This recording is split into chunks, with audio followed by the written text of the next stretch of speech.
Placer sa mâchoire pour chanter. Les deux positions opposées, mais indispensables. Bonjour à tous et à tous, je suis absolument ravie de vous retrouver pour cette nouvelle vidéo. Bienvenue à toi si tu es nouveau sur ma chaîne, tu vas retrouver ici une quantité de vidéos sur la voix, de la technique vocale, des exercices, bref, plein de choses que je suis certaine que tu vas adorer. Donc évidemment, abonne-toi, actionne la cloche et rejoins la communauté. Aujourd'hui, j'avais à cœur de vous partager un peu plus sur comment placer cette fameuse mâchoire. Et surtout de vous révéler un secret, c'est qu'il n'y en a peut-être pas qu'une. Et là, vous dites, ah bon, comment ça? Donc, on va aller un petit peu dans le vif du sujet aujourd'hui. On va regarder cette affaire de mâchoire. Parce que, croyez-moi, s'il y a bien une chose que vous devez bien apprendre à maîtriser, c'est bien cette mâchoire. Donc, restez bien jusqu'à la fin de cette vidéo. Prenez des notes. Prenez vraiment des notes. Faites les exercices avec moi pour être sûr d'avoir une différence à la fin de cette vidéo. Juste avant de démarrer, je me présente très rapidement. Je m'appelle Elena Hurstel et je suis votre coach vocal depuis 2013 pour faire de votre voix votre allié numéro 1. N'hésitez pas, rejoignez-moi également sur Facebook et sur Instagram. Dans la description, je vous ai préparé un petit cadeau. Si ce n'est pas encore fait, vous pouvez juste cliquer dans le lien et récupérer cette super masterclass. Vraiment complète avec plein de choses à l'intérieur. Croyez-moi, il y a vraiment des pépites à l'intérieur. Ne vous passez pas de ce petit cadeau que je vous ai préparé. Allez, c'est parti, on rentre dans le vif du sujet. Allez me chercher de quoi noter, un papier, un stylo, parce qu'on va aller dans le vif du sujet de la protéine. On va aller installer tout ça. Déjà, la première chose, et c'est ce que je vous ai un tout petit peu teasé en introduction de cette vidéo, il n'existe pas, non, une mâchoire, mais écoutez-moi bien, deux mâchoires. Soit c'est un scoop, soit pas du tout, et tu dis non mais Elena, bien sûr qu'il y a deux mâchoires, enfin, c'est ok. Et peut-être que certains d'entre vous vont dire non mais comment ça deux mâchoires? N'importe quoi, il n'y a qu'une qui bouge, il n'y a que celle du bas. Évidemment, mais selon moi, il faut quand même prendre en compte que nous avons deux parties. Nous avons la mâchoire supérieure, avec, si on peut dire, comment dire, accessoirement, les dents du haut, là où on croque dans le haut, et la mâchoire inférieure, là où on va croquer plutôt vers le bas. Et c'est vraiment deux choses complètement opposées. Alors vous le savez, je suis formée à la technique CVT et également à la technique de Richard Cross. Les deux techniques parlent de cette mâchoire supérieure. Les deux techniques vraiment sont unanimes pour une fois. Il y a quand même des sujets sur lesquels ils sont d'accord. Les deux techniques sont d'accord sur le fait que c'est important de séparer les deux mâchoires et important qu'elles ont chacune un rôle complètement opposé, mais tout aussi important. On va commencer du coup avec cette mâchoire supérieure. La mâchoire supérieure, elle est capable de faire deux choses. La mâchoire supérieure est capable de mordre, donc d'engager.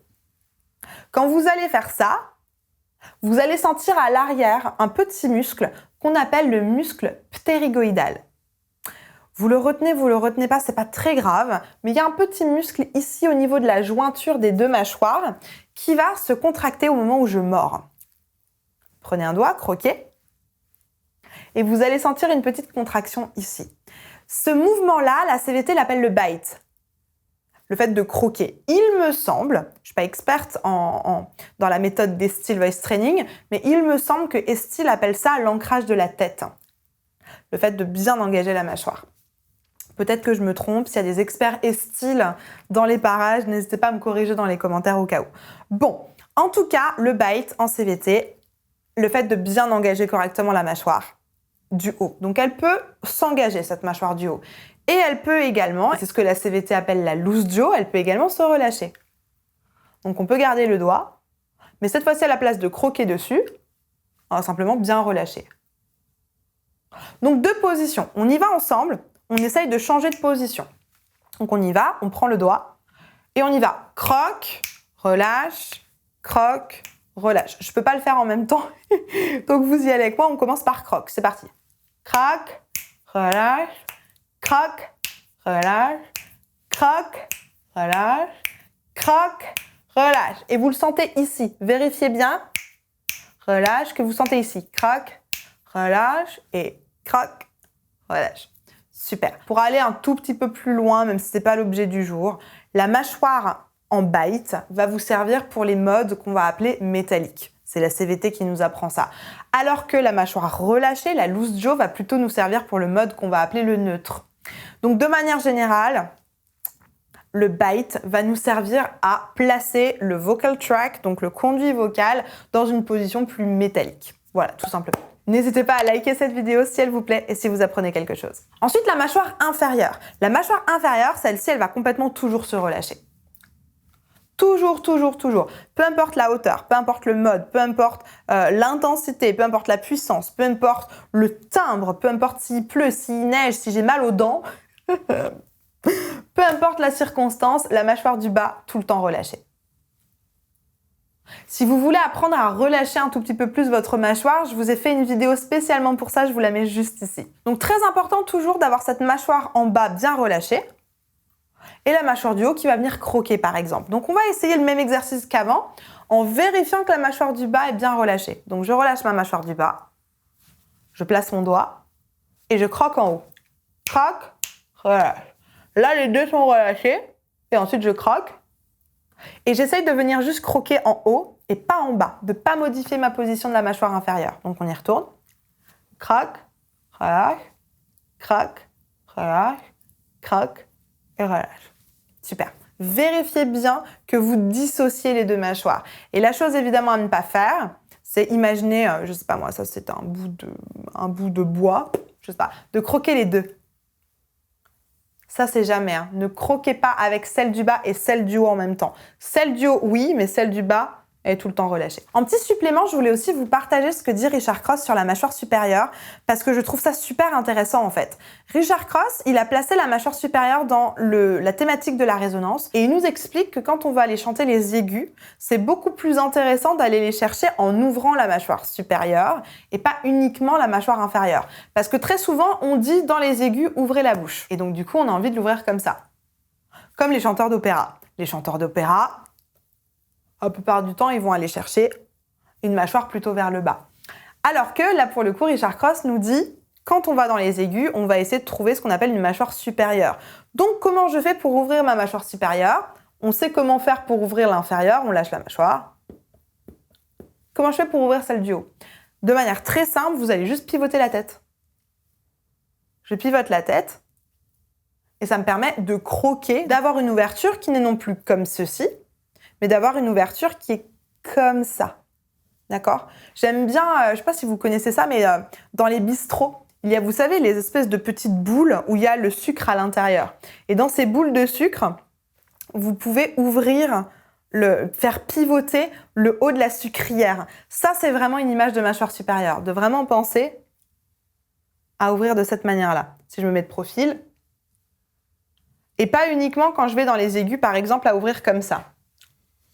Mais de penser à ouvrir les deux. Super important. En tout cas, moi, ça m'aide. J'espère que ça peut vous aider. Si ça vous aide, tant mieux. Si ça vous aide pas, laissez ça de côté. Je vais vous parler du coaching de Lola. Lola, c'est une jeune fille, une jeune artiste que j'accompagne depuis maintenant plus de 3 mois. Et Lola, c'est super étonnant parce qu'on a commencé à travailler un petit peu sur les modes métalliques, donc sur l'overdrive, sur l'edge, le curbing, etc. Et c'est rigolo parce qu'elle m'envoyait ses vidéos, parce qu'entre chaque coaching, on a des espèces de petits points de progrès. Elle m'envoyait ses vidéos de points de progrès et elle me disait « Elena, je ne sais pas ce qui cloche.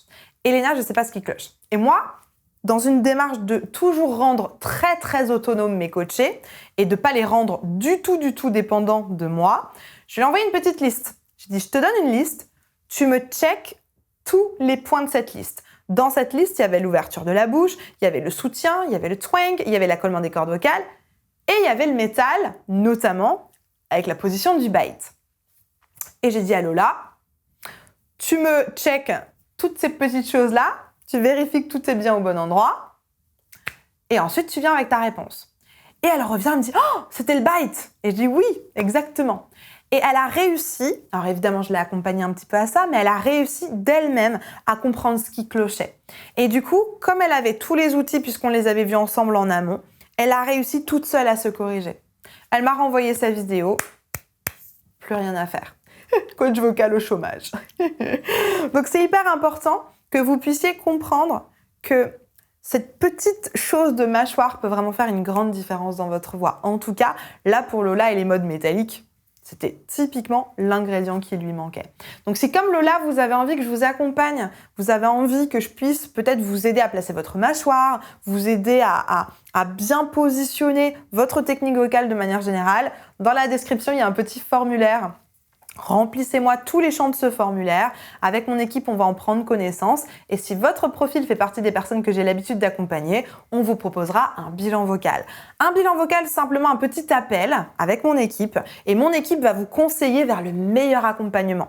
L'accompagnement qu'il vous faut pour résoudre votre problématique de manière efficace et durable. La barre de commentaires est à votre disposition juste en dessous si vous avez encore des questions, des suggestions, peut-être des petits trucs et astuces à partager avec la communauté. Je serai ravie de vous lire et de vous répondre. Juste ici, je vous laisse une petite vidéo. Je vous parlais de la technique de la CVT.